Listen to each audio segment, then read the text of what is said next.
Everybody. So just please everyone know you are muted upon entry into the Fireside Chat, just to stop any background noises or anything like that. But should you want to participate, we do have a Q&A at the end. At the top of your Teams, there is a raise your hand button. So please, when you feel like you want to ask a question or get involved and engaged in the conversation, please raise your hand.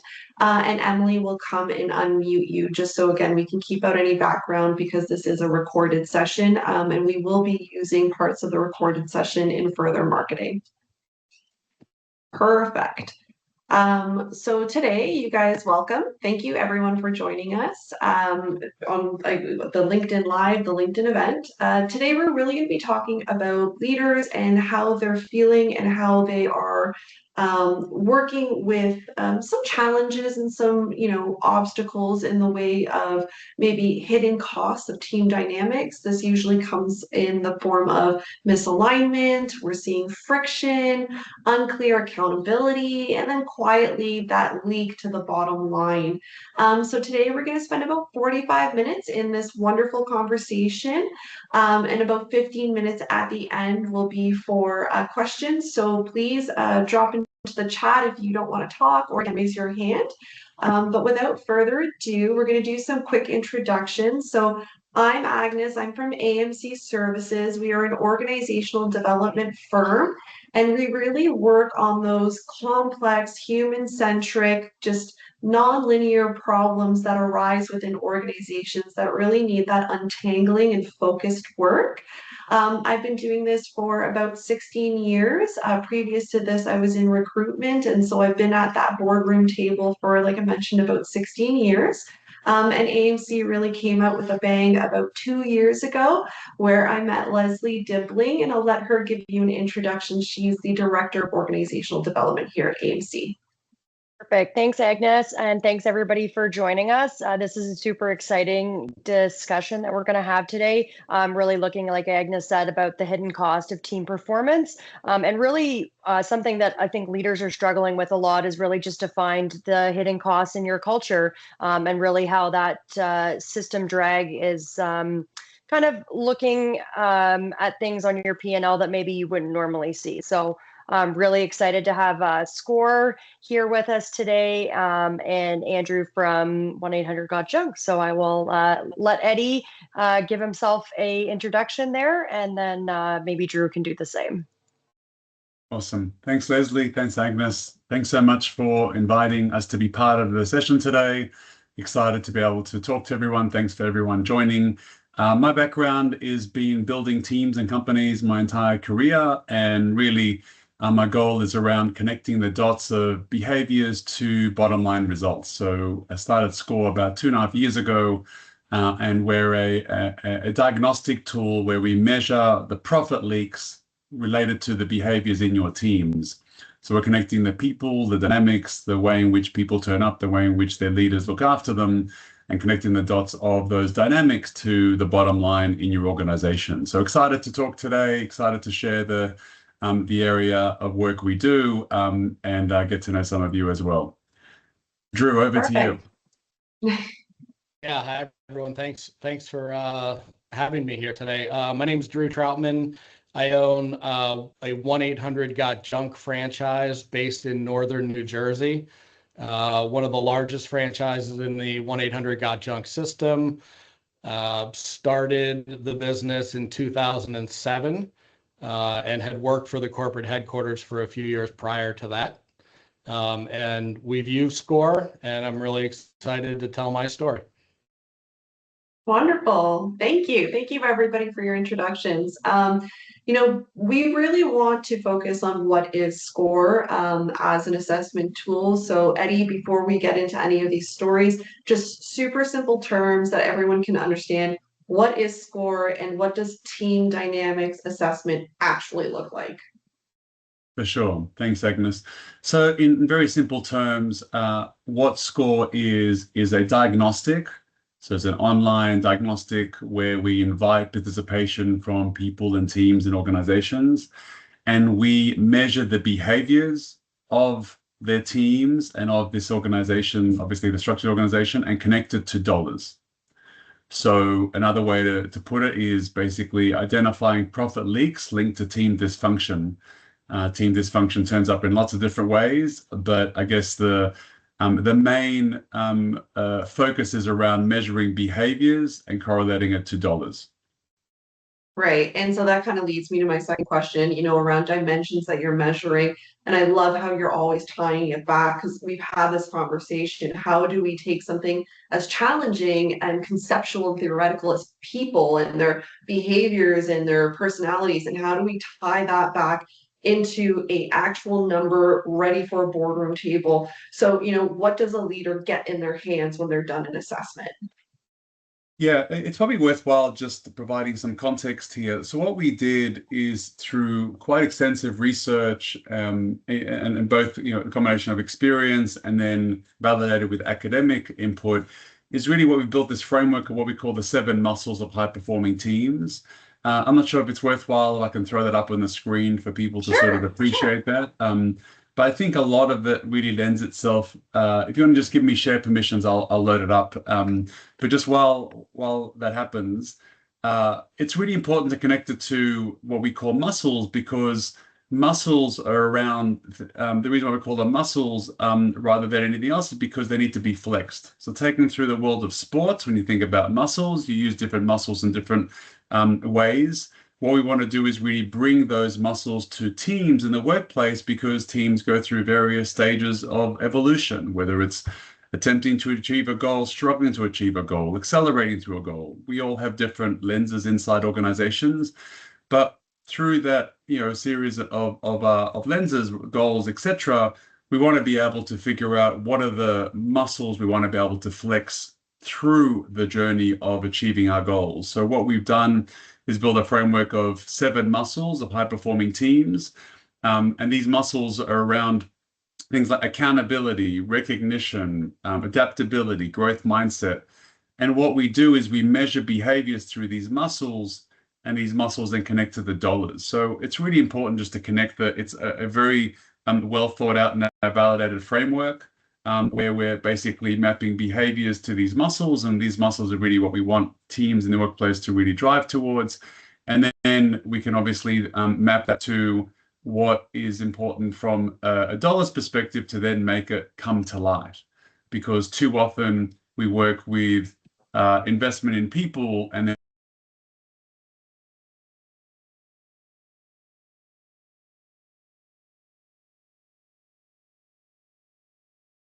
Eddie, I think you got unmuted. some reason the share came and then it's gone. I no longer have share permissions. Yeah, I'm not sure either. I just did it right now again, so I'm not sure what happened there, but you should be able to share now. Okay. Perfect. Has that come up? Yes, I can see that. Okay. So here are these 7 muscles that basically we map against, and it's really important to connect these dots to the muscles. Accountability is kind of an obvious one, but other ones like healthy conflict is not often spoken about. So we have a framework where leaders get 50 questions, individual contributors get 35 questions. That's a dynamic of the team we want to identify, but all the questions are mapped to these muscles. And then from these muscles, they're connected to dollars. And it's about connecting these muscles to dollars that really probably is a whole new concept for a lot of organizations, because behaviors isn't something that people look at in a bottom line. When you talk to CFOs around investment in people, investment in managers, there's no real ROI conversation to have. But fundamentally, there has to be a conversation around ROI, because you're investing in people or investing in anything, whereas in the past there hasn't been that elevated conversation around investing in people. And that's what we want to really offer, is mapping the behaviors to muscles and then mapping the muscles to dollars. So like here there is an example set of like muscles that's mapped down to dollars, and be able to sort of identify the profit leakage. And we'll dive into profit leakage, and I definitely want Drew to talk about his experience, but I just wanted to explain the framework of the behaviors to the muscles to the dollars.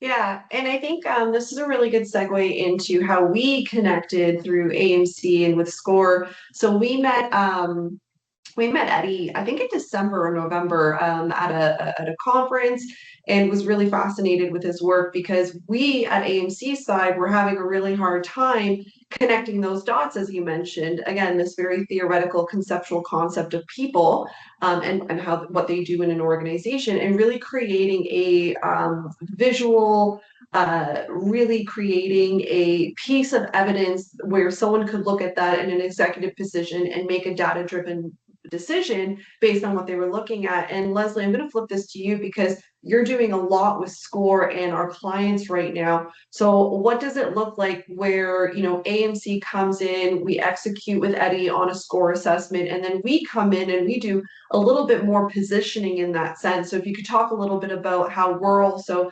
connecting that, connecting to the report of SKOR, that really measurable data, and packaging that into a, here's where there's money leaking, here's where it's happening. Yeah, I think, thanks for that. I think one of the areas that we like to work, and partner with SKOR for us is, I think for a lot of our experiences, owners, CEOs really know that there's something happening with their culture. I think that's, been something that people have identified. But the challenging area is, if it's not on a P&L and we can't relate it to a profit, or we can't relate it to a profit leak, it's really hard to put tangible resources to that, and really be able to allocate, resources to be able to triage those issues. So, with SKOR, we partner in a sense where that assessment will be deployed, and we really get actionable insights that are measurable against the salaries that are the participants that are taking that assessment, and they, it's measurable in that way. And we kind of come in on the other side too and do some tangible one-on-one qualitative, assessments in the sense of interview style, where now the interview style, when you meet with people, they'll tell you things, and that area is really kind of can be disputed in a sense where people say, oh, they had a bad day, or they're not necessarily giving you the right information. And what we do is actually take that information and align it with the SKOR to really be able to tie into the areas where we can find the profit leak. We can really show you that, these instances where maybe it comes to performance management, or maybe we're not seeing, recognition, or people don't feel psychologically safe to be able to have healthy conflict in our organizations, we can be able to find that and identify that, and then really be able to show you what it's like, the kind of drag that it's putting onto your organization. And whether you see it as a hard line in your P&L as black or red, it's happening in your organizations. And one of the areas that we're seeing too is that organizations are really great in doing, pulse surveys. And Eddie can speak to this, where, people say, well, we're doing employment surveys and we're doing engagement studies and we're actually looking at this. But, the difference there is really looking at how our individual contributors and people leaders, how are we working together in teams? Because that's not something that necessarily surfaces. Eddie can probably speak to that a little bit better too, in terms of, those are great initiatives and how we're doing it. And again, if we get those results back and we don't action that, it's really hard to actually action that because we don't actually know how it's measurable. So I think Eddie could probably comment on that too, is, there is lots of organization that says, like, we are getting the feedback and we are asking the people what they're, how, do they feel like they're being recognized? Do you feel that there's transparency? But again, are we being able to measure it in a really tangible way? Eddie, if you maybe want to comment on that too, where, Sure. That's something that we see too, and, some of the conversations that come up for us. Sure, absolutely. Probably the key thing that we often hear with organizations that are running those types of surveys, whether they're ENPS, engagement surveys, happiness surveys, pulse surveys, there's so many of them, all of them are focused on lagging indicators, because engagement is lagging, happiness is lagging, trust is lagging, they're all lagging. And the issue with identifying and measuring lagging indicators is it leads you to focus on symptoms, not root cause. Whereas what we've created with SKOR is a whole metric around leading. All our questions are leading, the metric is leading. And with a leading metric, you can then start to look at root cause and take action. And the lagging is profit and performance. Issue with measuring engagement is that itself is lagging. and there's no correlation to performance, and you don't know what the symptoms are, least of all get to root cause. So what we find is that if you're doing them, they're good, but often it's a struggle to understand what's really happening. And then more importantly, and maybe this is a handoff to Drew, because he's been running engagement surveys for a long time, especially at Junk, is that the engagement surveys are one thing to get the data, but nearly always, even if there is some usefulness to it, the action planning is really hard. And getting managers to take the action across what specifically it means for their team is really hard to almost impossible. Whereas because we're focused on leading and taking action by team, it's much more palatable, and the action plan comes with the assessment. Whereas a lot of the engagement surveys, you sort of hand it over to the manager, and the manager has to come up with their own actions, and rarely does it happen, if at best at all. Yeah, I'd love to segue into Drew. Sorry, Drew. I see Andrew on the list, but I know you've been Drew for many years. In terms of your experience of engagement surveys and SKOR, and maybe that's a nice segue for people to hear your story. Yeah, I love that we've kind of like set the groundwork here. Like we've set the foundation of what the assessment is, what we're looking for, why it's so important. And Drew, let's ground it in your story, because you are the living, breathing proof in terms of how this can be executed across an organization, how this works, through your organization, and really the information that you get. So, when you first heard of SKOR, what was happening inside your business? What did, some things off look like in the day to day? Like, what was your gut feeling before you kind of entered an agreement with SKOR?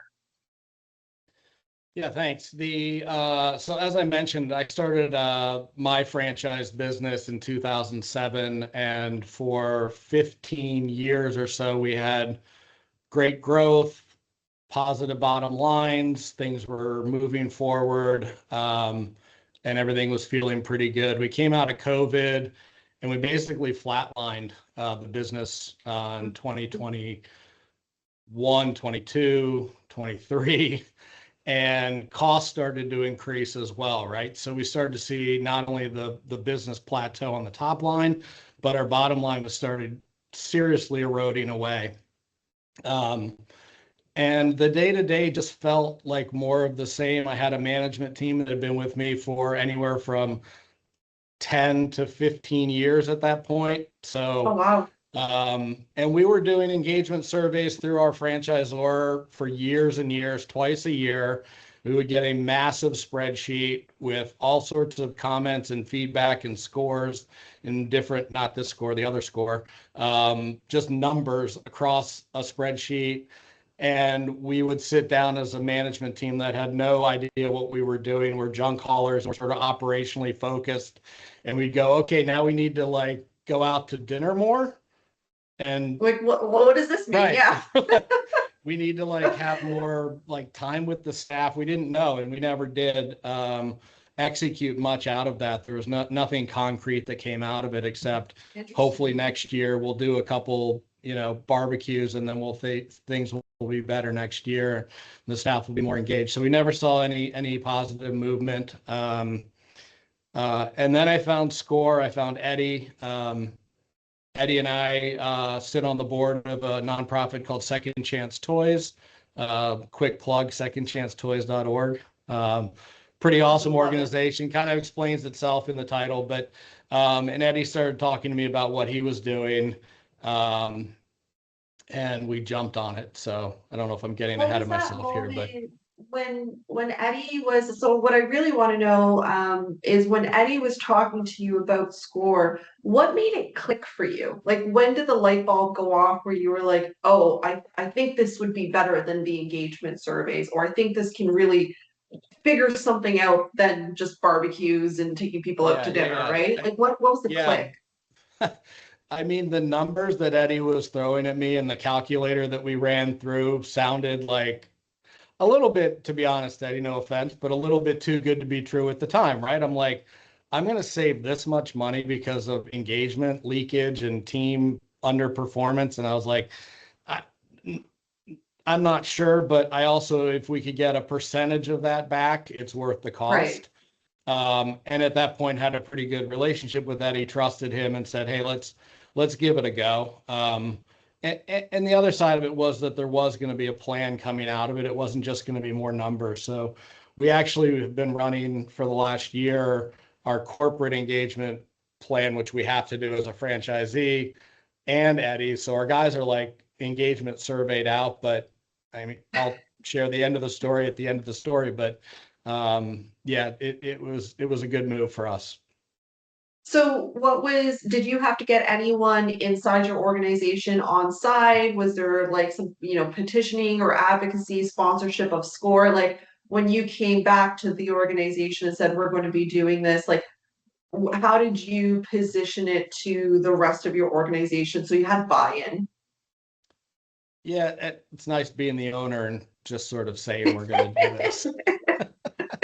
But I also had the buy-in of our leadership team that realized there was something missing in the organization. There was some accountability issues. There was some definite engagement with the structurally. We've got about 100 employees, and about 90 of them are out in the field doing work, hauling junk. And there was a hyper engaged management team, but there was a gap between that management team and the truck team members. So we were scrambling around for a bit trying to figure this out. So it wasn't a hard sell to say, hey, we're gonna have to push the guys to do the survey again and see what comes out of it. Yeah. I think, and Leslie, you can help me out here. I think a lot of our clients, when we are even prospective clients, so we're talking to them, we're engaging with them, Drew, they're in this area. They're in this area of, I know something's off, I know something's not right, but I just don't have a clean way of seeing it yet. And this is where the positioning of, like you said, like it was those numbers that Eddie was throwing at you. I think that's really an area that Leslie and I have been fine-tuning our language is to hit business owners, C-suite, PE firms. We're trying to hit them with the language they understand. As much as Leslie and I work on the human capital side, I think it's really interesting to translate that to a conversation where as an owner, you can, okay, you're meeting, like you're telling me about this people situation and I can see it. I'm going to be able to see it cleanly. So I think that's really, really interesting. And yeah, I want to move on to how you moved through, or once you completed the SKOR assessment, you saw these results. What stood out for you? Yeah. I mean, Eddie and SKOR have an incredible way of clarifying things and simplifying things, right? It wasn't it wasn't overwhelming. It was very simple. We had 3 areas that we really needed to work on. The biggest being that we weren't listening to our teams enough. And we thought we were. We were having morning meetings every day. We were around the guys, we're talking to them, but we weren't formalizing that process. So we needed to talk to them in a more formalized way through one-on-ones, through after-action reviews, and we needed to explain the why of our business to them more, and we needed to be more transparent with them. And I think those are things that I sort of knew in my gut, but hadn't seen or hadn't really been sort of like, this is the things you need to be working on.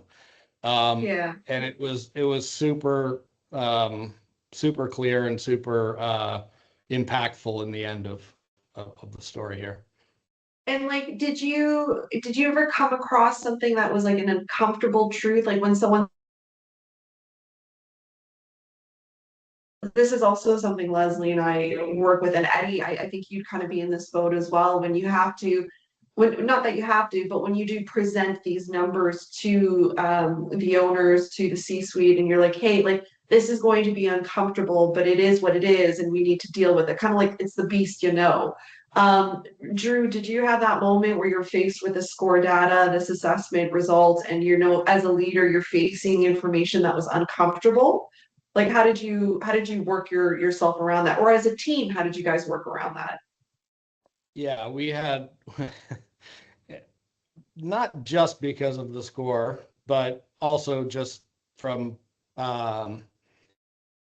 opening my eyes to the reality of the situation in my business. We had a lot of turnover. So my first SKOR survey was last April, exactly a year ago. And there were gaps in the engagement left and right. And so we made some hard decisions initially. So the actual feedback from SKOR was to do these sort of touch points with the truck team members and be more transparent with them. But we actually took a step back and went, I really need to reorganize the management team here before I can really dig into this. Okay. So it was pretty eye-opening, and that was sort of the first step that we took. I do have partners in my business as well, and it was, I mean, there's hard conversations to have there. Hey, I've been holding on to employees for way too long that aren't engaged that I thought were. And so we again made some changes there that were difficult decisions and difficult conversations to have. Yeah, sorry, you just brought something up that I'm going to go down the rabbit hole a little bit, because I find this very, very interesting that you took a pause and you stepped back from it to say, oh, for the transparency piece, because you thought you were being transparent, but then now, you have this assessment saying no. One thing that the SKOR assessment does, and I don't know if we're touching on it later on or not, but we'll get back to it, is I love how it shows the gap between what leaders think is happening and then what the leaders of people, and then what the individual contributors, so the individual staff, what they think. And sometimes there's this rather large gap, and that's what, the communication transparency gap is. Eddie, you're seeing these results. I know, Leslie, you just did a presentation to another client yesterday where we saw that gap. And I think that was impactful, because that's the moment where the C-suite kind of take a step back and say, oh, are we not getting all the information that we thought we were going to get from the front line? Where is it breaking down? So, Eddie, I don't know if you come across that often. Yeah, I would say it's more common than what we potentially realize. But yeah, it's basically just to explain the principles. So we ask managers of teams self-reflection questions of how they lead, and then we ask the individual contributors in those teams to assess their team and their manager. Whether it's one manager or multiple managers, the questions really align accordingly. But it's that gap of perception, what we call the blind spots of leadership, that we highlight. And yeah, nearly always in a range of ways. Probably it's the two areas most common of what managers are saying is happening to what the reality is, and the large disparity is. One is around feedback of performance. Managers say they're providing feedback consistently of performance. Team members say not consistently enough. That's a gap, and that's actionable because people need feedback regularly. And sadly, the old school of every 6 months or every year at best is the worst approach. You want to have more dynamic, in the moment, on demand feedback, and ideally built a muscle repeatedly. And that's one. And the second most common is recognition. Managers say we recognize our people regularly for good work. Individual contributors saying not getting recognized enough, and recognition is a daily muscle that needs to be flexed daily. So they're the two biggest, but then there's other ones, of course, across those muscles. But they're the two most common that actually has quite a lot of upside if done well daily. Is those two things. Okay, perfect. And when you're looking at a report like Drew's report, how are you helping Drew make sense of it? Sure. Like what's the support you provide? Yeah. Yes. So basically, we provide the diagnostic, the tooling, the recommendations as well. And actually, I mentioned two common ones, but actually Drew's interesting was a different one. Drew, I'll let you be the spoiler of what your biggest blind spot was to everyone. You sort of touched on it a little bit here, but all we're doing is really about the diagnostic service to provide the action planning by team, and then clearly see it. It's interesting. I think some of the recommendations we provided Drew's team in April, some were done, some were not done. So when we ran the assessment again later in the year, they were kind of the same recommendations because the data turned up to obviously independently assess that. And then now we're seeing even greater results. And again, Drew, I'm going to talk to that as well. But the data of teams doesn't lie, and especially independently done. If it's independent of team, because no individual data is ever shared, it's always team-based assessment data. You're getting significantly more significant data that then gives strong signals for action planning, and that's something that again traditional surveys just don't have. Yeah, for sure. And, we're talking about data into action. So Leslie, I'm going to flip this over to you because I think you do this in a really great way. Like I mentioned, Leslie's done a few of these SKOR assessments where we've, together with AMC, have done sort of a joint multiple attack on an assessment. She goes in with the qualitative data, SKOR goes in for quantitative data. If you're looking at a client's profile that comes back, not just necessarily SKOR's data, but also the qualitative, and now we're turning that into a roadmap. How do you typically go about creating the first moves without getting into, well, obviously private details for Drew, but for our clients, like how do you start looking at what that roadmap could look like? Because I know you've got a bit of a methodology there. Yeah, so for us, really being able to tie it back to the data, to be able to show the profit leak, to be able to show it into there. So what really, is taking that and really just finding the themes. So much like, the report comes out from SKOR and then being able to tie, there's themes in data. So again, if those same surveyed people are doing SKOR and now we're doing, some one-on-one interviews with them and it's coming back and we're saying that, now we're actually qualifying to say, that the data that's there is now actually been confirmed in a verbal sense where, it's very confidential. We do just 1 hour and we're having conversation, but we're really understanding that pain point and then being able to connect it back. So through all of these one-on-one confidential interviews, it actually supports the data and it really helps build the pipeline. With the action plan that comes from SKOR, we actually just build on that to be able to say this is, we showcase the highest profit leak within the team, and then we get supplemental evidence to be able to say in these situations here, this is really what's contributing to that profit leak, to be able to help build out that roadmap, right? So if we look at that, data where Eddie had shared the screen at the beginning, and we really see, feedback, like recognition, we're seeing those areas. Now we can be able to tie in like the data that we have that we receive when we're doing the one-on-one interviews and be able to create that action plan to say, and be able to tie in what the gap is. For instance, the last client, we mentioned yesterday gave that where we were really seeing that, performance data was not happening, where senior management or, the president actually of the organization actually believed that performance reviews were happening, and they were happening at the people leader level. But the perception gap between people leaders and individual contributors, that was the biggest gap. And it was really because it was happening at the level from, senior management up to the president level. The reviews were happening there. But again, the perception gap was big between the individual contributors because it actually wasn't happening below. But top leaderships like president level actually, he believed that it was actually happening. There was architecture there. There was things there. There was the ability to do that, but it wasn't happening. And even further disconnect that was happening was across the C-suite when we were interviewing them.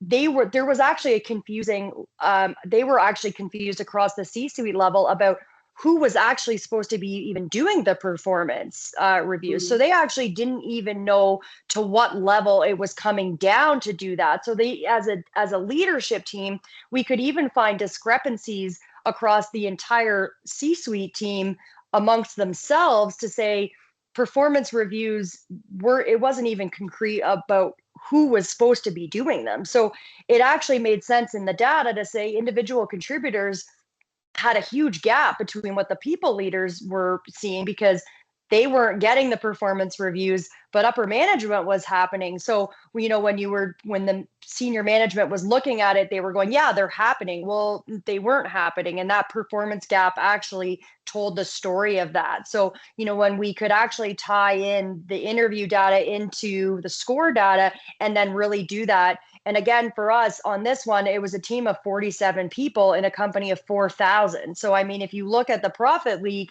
we're only getting a segmented data of a team that has this profit leak across 47 people. So it's fair to say that, if it's happening in this one small team, it's now actually even happening in other areas too. So yeah, so it's amplified again. So I think that real combination, and this is why SKOR has been amazing, because one of the challenges we see, and I'm sure most people see, is when we bring an issue to a C-suite or leadership or a management or a board equity team, what happens is like, what is this costing us? So now we can really go, this is what it's costing us, whether you choose to put it onto your P&L or not.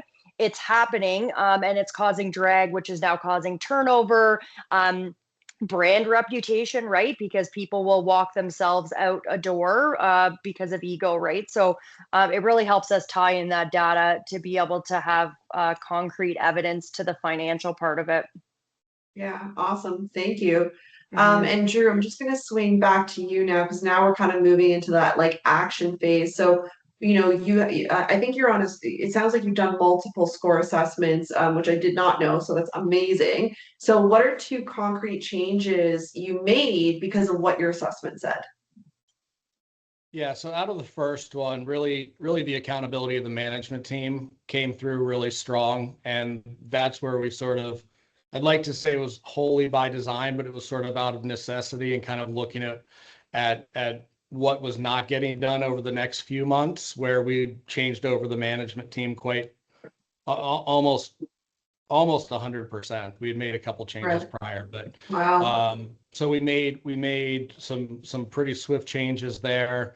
And then we got to the fall when we did the SKOR again in November. And as Eddie alluded to, the recommendations were kind of the same. So we hadn't really done what really needed to be done for our truck team members. We hadn't bridged that gap. So we really formalized the one-on-one program with the truck team members, which is just a monthly meeting, but a formalized monthly meeting with them. We formalized an after-action review plan, not just with the truck team members, but for the entire day. We kind of look at our day as a sports team. And are we going to win today? Are we going to lose today? And if we didn't win, then the coach is sitting down with you to talk about why. So we formalized that process, which was game changing. We opened the books to my management team. We started a great game of business type program. And we shared the why with our truck teams, like nonstop, just constantly. Why this is why we're doing this, guys. This is why we're doing this. And it's been game changing. So you're seeing at this point, you're seeing results. So you want to share a little bit about that? Yeah, sure. I'd love it. Once we actually started implementing this between December and the first of the year, our Q1 this year is 10 points on the bottom line, better than it was last year. And our growth is back. Our growth is back 20+% over last year. That's incredible. It is. And the numbers, you extrapolate those numbers out for the end of the year, and it's pretty dead on with what the SKOR was saying. You're leaking this much profit, and I'm not getting paid for this advertisement. I just love the product. Yeah, it really quite honestly is. There's been a lot, but it's been a major key factor in what happened here in my business. That's incredible. Thank you so much, Drew. I know that we're going to go into Q&A in a few minutes. So guys, Eddie, for any leaders who are on this call and listening, who haven't used maybe a diagnostic like this, what's one mindset shift you'd want them to leave with? Sorry, was that for me? Yeah, Eddie. Oh, sorry. There's one, yeah, it's okay. What's one mindset shift you'd like leaders to leave with? The one thing would be that every interaction between two people has influence of an outcome related to performance. And whatever that performance metric is, growing customers, engaging customers, improving service, and improving revenue, whatever the case may be, every interaction has an influence to benefit or impact from a negative perspective, positive or negative. And what you want to do is go, well, how do we create many, many more positive interactions that drive greater performance, where people are far more engaged? Exactly. I like that, Drew mentioned every day is kind of game day. We want people to think about every day is game day, but I don't want to think about winning and losing, because that's binary. And win the day, of course, you want to, but you want to be able to go like, how do we grow from that? How do we learn from yesterday? That's what I love about what Drew did. After action reviews about what we learned from the day, what's the film review do kind of in sports, and go, how are we going to do it better tomorrow? So the one thing I would leave leaders with is just don't discount the importance of those interactions. And we want to measure those at scale to then improve them at scale, whatever the case may be. Perfect. Leslie, what's one practical takeaway you would give to an executive, an owner, just about using data on their team dynamics within their decision making? I honestly, I think like my one takeaway would really just be like, trust your gut. I think, really trust that, if you feel like there's a disconnect, or there's something there, or I call it like the dirty fish, which we just don't touch and just keeps getting smellier and smellier. Like we're leaving that, like it's going to start to stink if we leave that in the office. But I think trust the gut and really have a conversation. There's a question in the chat that says like, how do we motivate people? For me, with one of the clients that we did, it was a large steel manufacturing multinational. And, I actually went into the plant. I did 2 shift kickoff conversations. And I really just said, like, this is an opportunity for you to have a conversation, like, because there is an opportunity where you can leave feedback, but really just take the 8 to 9 minutes that it takes to do that and just give feedback and really talk about, or just, actually have a say in like what that looks like. Contribute. And speak, contribute and speak up and say that. So again, Drew, I don't know if you can actually touch on that too. Is there anything that you did in terms of like, how do we motivate people to say, to take this or do that, or, like you said, people are exhausted with surveys and do that. And again, we create lack of trust too when we do these surveys sometimes and nothing happens, right? So how did you go about it the second time too, when you said, hey, now we're going to do this, like, can you take it and can you be honest about it? Like, how did you motivate that? Yeah.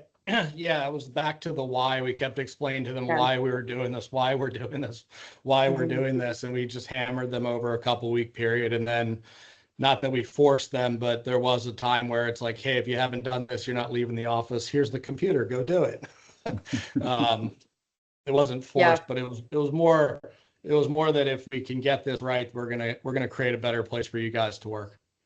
Yeah, and I think the follow-up too has been very important too, right? So we communicated with the team that we were doing this. We did that, and then actually in a week I go back into the team and we're going to have a same conversation and saying, hey, like this is what we found. And I think what's important too is to say like we can't change everything at once, and there's some things that we can't change, right? We're not going to be able to give people raises across the board right away, but there's things that we can have that are low-hanging fruit, where very easy to do, right? Recognizing birthdays or milestones, very easy to put that in, low hanging fruit. And I think some of the solutions that come out of the recommendations are very manageable. Like you're not going to put a lot of money into them. It's just really, it's really just about changing the habits of like our day to day, right? So, and simple things like, recognizing birthdays, right? Once a month, we can recognize, the April birthdays. That's not really challenging to do in the grand scheme of things. So again, I think just trust your gut, move forward, and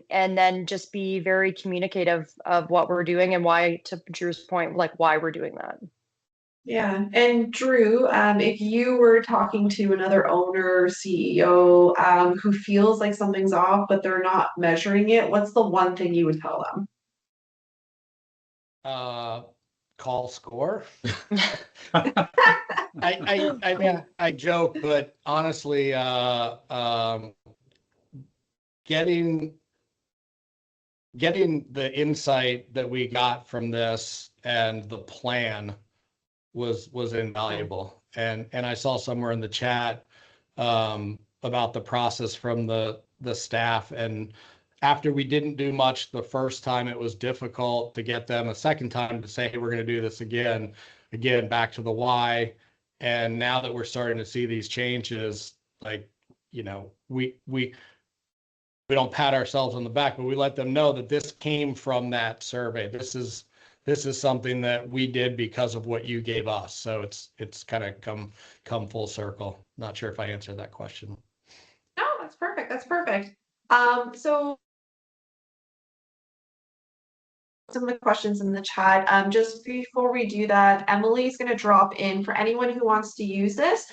There is a profit leak calculator that if you are currently a consultant on the call and you want to work this calculator through with your client to get them sort of understanding that there is a cost, again, to Leslie's point, whether they understand or don't understand that they're already paying for it. Let's get that calculator in front of them. So Emily, do you mind popping that into the chat? I don't know if you have already. And then if anyone wants to book further, to have a conversation, to move through this conversation a little bit more, better to understand how to position this or how to get SKOR and or AMC into their organization, I'm also going to drop into this chat this is a booking link to book with me. So please feel free to book in with me directly. And Emily's going to drop in the calculator shortly. Leslie, yes, I see your hands up.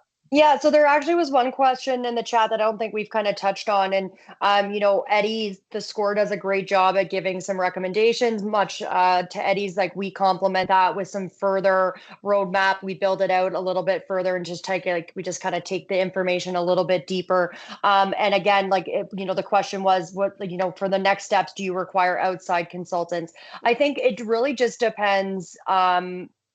In terms of the bandwidth of the organization. I think Drew probably can comment on that as well. I think there's some areas where there's some low hanging fruit. There's some areas where the architecture in the business, for example, last company that we just delivered the results for, they did have a beautiful performance management evaluation system. The architecture was there. It's amazing. It's well thought out. It's, you know, it's, if it's completed, it's amazing. However, it just wasn't being executed. So in that sense, you already have the tools within, and a lot of the areas that we see and the recommendations that come out, it's really just about, like, we just haven't trained that muscle. We just really haven't worked on that muscle, but we have the tools. So in terms of, you know, do we need outside people to work on it? Not necessarily. I think there's a lot of areas where there's low hanging fruit. Now, when it comes to bandwidth, that could be a different story. There could be an area where you may just need outside help in terms of like getting it across the finish line because you don't have the bandwidth within your own team to be able to execute that because everybody's at a max. So there is situations where, you know, and that's what we say with, you know, organizations after we deliver it, we pause and we actually let you reflect on it. And if there's areas where you just say, hey, you know, we'd love just a dedicated person just to get this across the finish line so that it's, you know, it's done and we know we can check that off the list, you know, there's opportunities for that. But, you know, for us, what's really important is that the solutions that are recommended, you know, they're tangible, right? There's actionable steps to do that. There's things that we can do to triage really quickly and recommendations there, but there could be further initiatives to build that out. So I think it's really just the appetite of the organization, what the bandwidth is of the organization, and how they're willing to tackle that. Yeah. Thank you, Leslie. I think that's great. I do see a question that came in from Joseph Cole. So when you receive your action plan after the diagnostic, what are the next steps? Did you require outside consultants? That's what I just answered on. Yeah. Yeah. Okay. Perfect. Okay. Yeah. Perfect. And then I think Frank had a new one here. And Eddie, this is actually a great one for you. Would be, how would you integrate this concept of muscles if you're building a new team / company and starting from scratch, and you just want to put the right things in place from the beginning? So that's actually a really cool perspective. Thanks, Frank, for asking that. Is like, how could we use this at the beginning if we're really trying to like maybe build a new team, or really like maybe we're going to interview team members that are just kind of coming together on a team and we're forming that, and maybe just trying to find out like what's important to them. Is there an instance where you've used that? Maybe that's a good area. Yeah, absolutely. I guess whenever there's new people that get together in a team, you really need anywhere between 30 to 60 days for that storming to settle to some degree.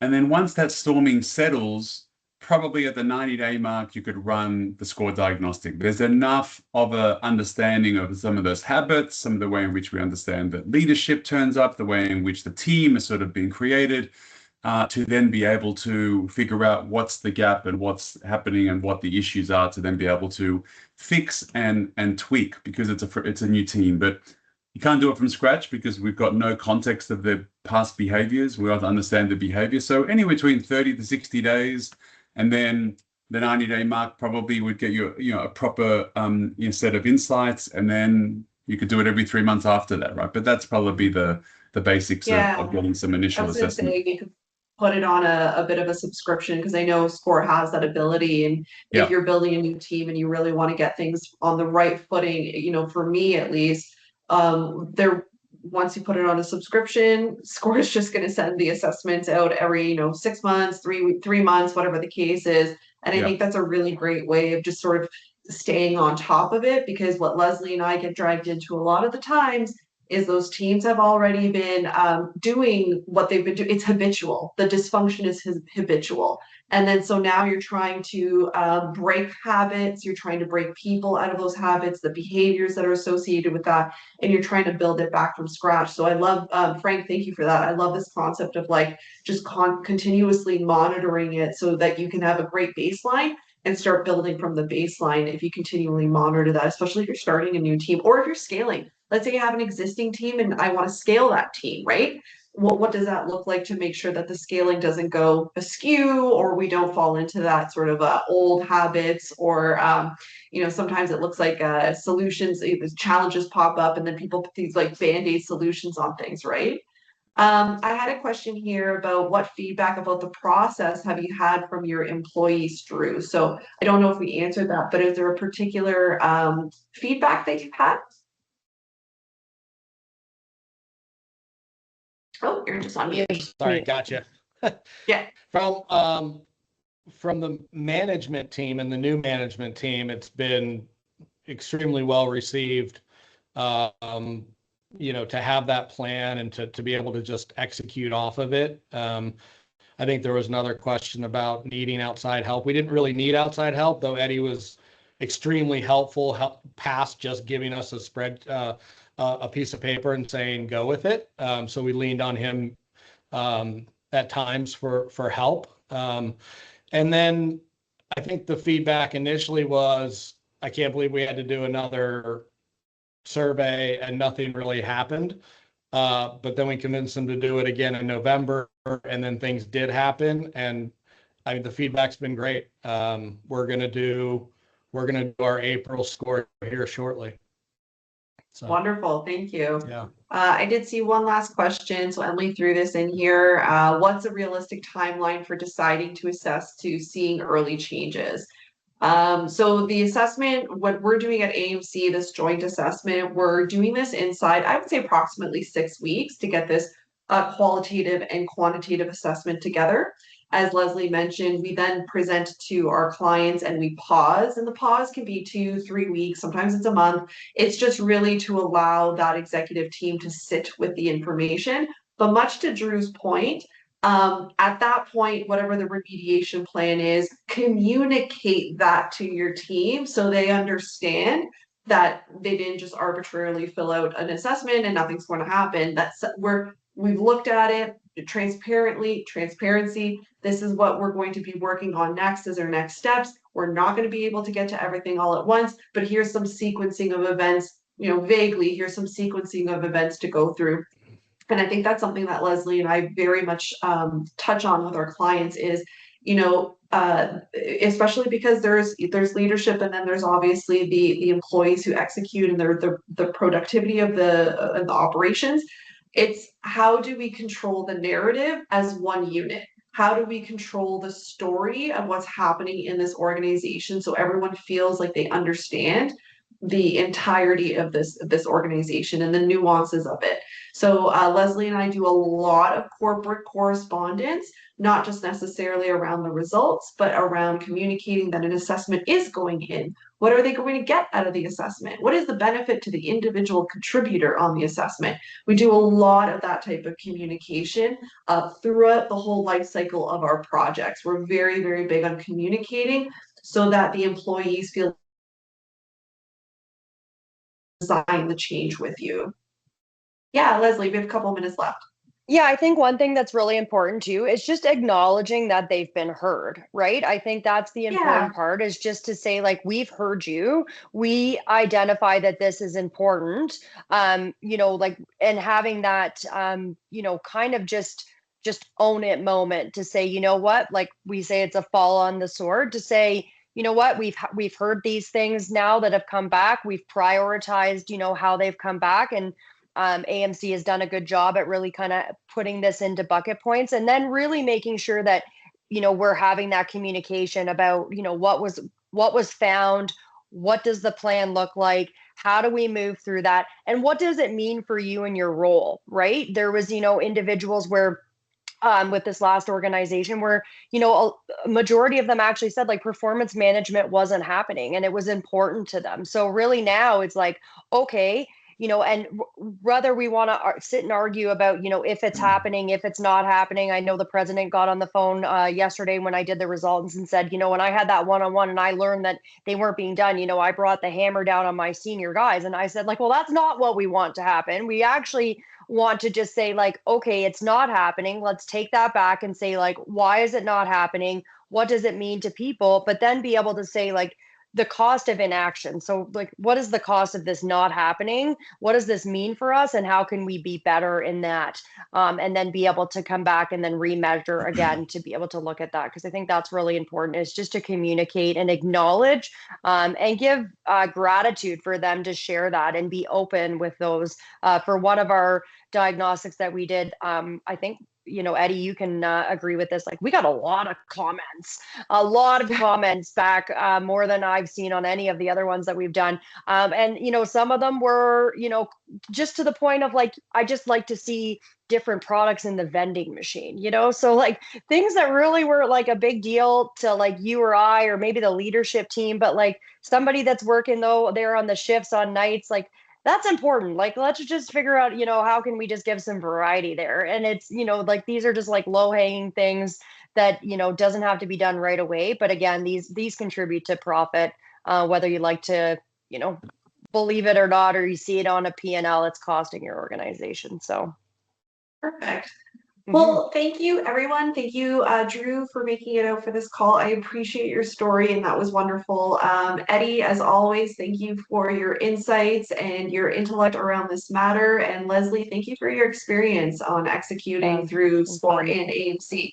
I appreciate everyone's contribution. And again, you've got those 2 links in the chat to book with me. I can see a couple of people already booked with me, as well as to go through and take the profit leak calculator. If you want to move that through with your clients, you are more than welcome to do it. It's very easy to use. And if you wanted to show them what it could look like to get eyes on this team dysfunction, and really see where that's hitting them on the bottom line, that's the communication channel we go through, is really hitting them with some numbers. Perfect. Okay, thank you so much, guys. Thanks, I appreciate everybody. everyone's time. Cheers. Thank Thanks, you. everyone. Thanks, Agnes. Cheers. Bye-bye.